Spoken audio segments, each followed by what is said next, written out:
Salam saudara-saudaraku, bersama saya Pendeta Ewen Joshua Silitonga.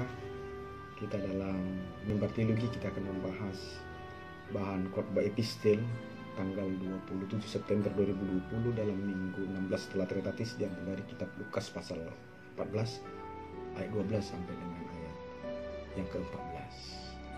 Sebelumnya saya mohon kepada Bapak Ibu Saudara, mari bantu saya untuk subscribe link ini dan kita share agar lebih banyak lagi orang yang mendengar kebenaran firman Tuhan. Lukas 14 ayat 12 sampai dengan yang 14 begini firman Tuhan, siapa yang harus diundang?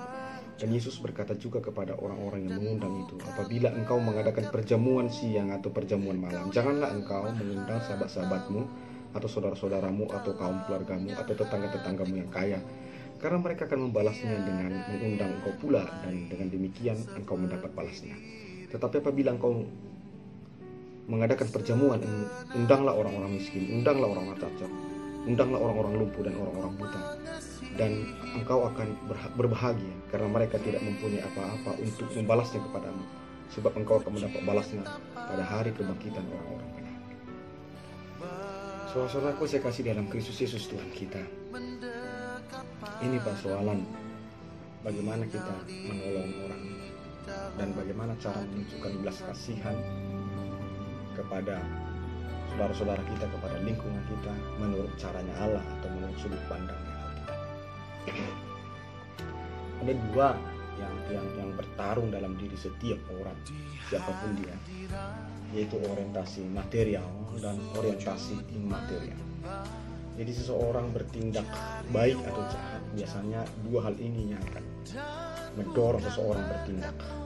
Kalaupun orang buat jahat, biasanya itu karena dorongan material, itu misalnya uang atau benda, atau dorongan imaterial, misalnya kebencian, kemarahan, dendam. Dan begitu juga orang berbuat baik atau menunjukkan kasihnya kepada sesamanya juga karena dua dorongan ini, dorongan material. Ya misalnya saya mau berbuat baik sesama seseorang, ya saya lihat apa orang yang mau saya tolong ini, apakah dia yang selevel dengan saya atau yang bagaimana, itu dorongan material. Tapi saya bisa juga berbuat baik dengan dorongan imaterial. Itu saya berbuat baik, saya tidak perlu tahu apa dia orang susah, dia orang kaya atau orang berpangkat, tidak. Tapi saya mau tolong orang karena memang saya mau tolong dia. Terlepas dia bisa balas kebaikan saya itu enggak saya balas, karena enggak itu yang penting bagi saya. Yang penting bagi saya mengharapkan balasan daripada Tuhan atau balasan material. Dan dikatakan di sini, apakah itu kebangkitan orang-orang percaya? Kapan kebangkitan orang-orang percaya? Pada hari penghukuman, pada kedatangan Yesus kedua kali. Bagaimana dengan saudara? Bagaimana dengan kita? Kalau saya perhatikan dalam zaman kontemporer pada masa kini, orang sudah mulai membentuk kelompok-kelompok sesuai dengan level. Saya lihat anak-anak muda, mereka berkumpul dengan jenis kereta yang sama. Ada juga orang-orang tua, mereka kumpul dengan jenis mobil yang sama. Dan saya lihat juga di dalam hubungan interaksi di tengah-tengah masyarakat, biasanya orang-orang yang selevel itu duduk, orang yang tidak selevel jauh di sana. Jadi dia tidak diaspora, dia tidak berserah, dia tidak mengeneral, tapi dia berkelompok-kelompok sesuai dengan golongannya. Artinya nampaknya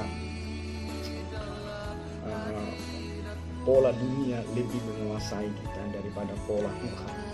Bagaimana pola Tuhan maunya, ya kita itu sama di hadapan Tuhan. Nah celakanya ternyata pola dunia itu merasuki pergaulan di dalam gereja. Itu persoalannya. Jadi saya perhatikan kumpulan ibu-ibu, ternyata kebaya mereka menentukan tempat duduknya. Itu. Jadi kalau yang pakai tuntunan itu, yang pakai kebaya yang mahal itu, yang sampai 5-10 juta itu, tempat duduknya itu beda, dan mereka satu baris. Berbeda dengan yang kebaya-kebaya murah-murah yang kalau diangkat begini terus seribak ketek-keteknya. Dan perhiasan yang dipakai ke kerabu, cincin, emas-emas yang tebal-tebal itu juga menentukan tempat duduknya. Jadi di sana tidak terdapat kemajemukan seperti yang ditentukan oleh Allah. Jadi justru sana adalah ini levelku lo, kau level kau di sana. Memang ada perbedaan level, ada perbedaan harkat dan martabat. Tapi perbedaan harkat dan martabat di hadapan Allah itu bukan karena material, tapi itu karena iman percaya.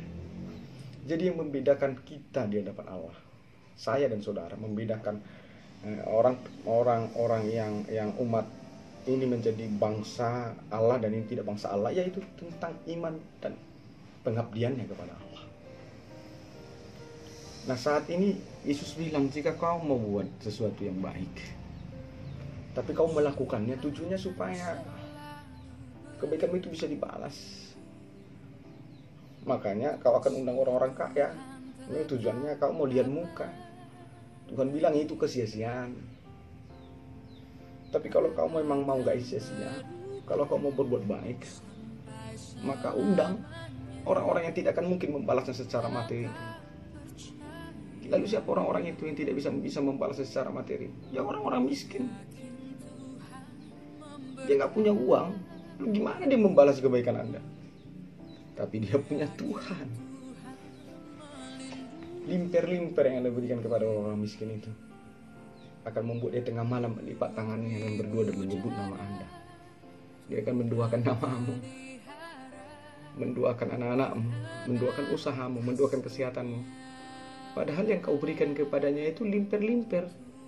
Tapi dia bersyukur sekali karena bagi limper-limper bagimu itu, tapi kehidupan baginya. Yesus mau bilang kepada kita, jadilah melek secara rohani. Karena apa nanti upahmu jika hari penghakiman itu datang? Apa yang akan kau bawa kepada Tuhan jika dia datang nanti kedua kali? Kebaikan apa? Apakah kebaikan yang sudah dibalas dunia ini? Itu yang mau kau berikan kepada Tuhan. Tuhan tidak terima itu.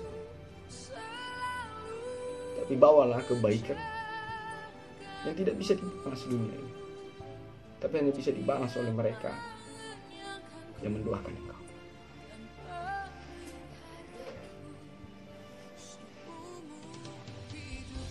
Itu bedanya dengan anak-anak pada zaman Alkitab dengan anak-anak pada zaman sekarang.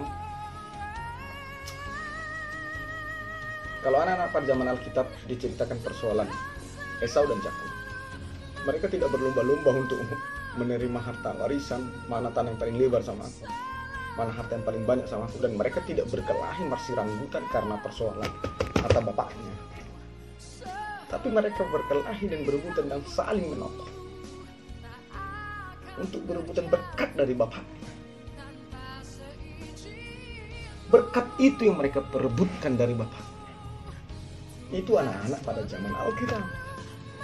Kalau anak-anak zaman sekarang, mereka nggak peduli berkat dari bapaknya. Yang mereka pedulikan, kayak mana sawit yang di sana untukku, kayak mana ladang yang di sana untukku, kayak mana ada di sana tambak-tambak udang, tambak ikan itu untukku. Bahkan bapaknya masih hidup pun mereka usahakan biar cepat mati agar terus berbagi warisan. Dunia semakin material, dunia semakin berorientasi kepada hal-hal yang lahiriah. Bagaimana dengan kita? Bagaimana dengan anak-anak? Bagaimana dengan gereja kita? Bagaimana dengan masyarakat kita? Mari kita ubah, kita mulai dari kita.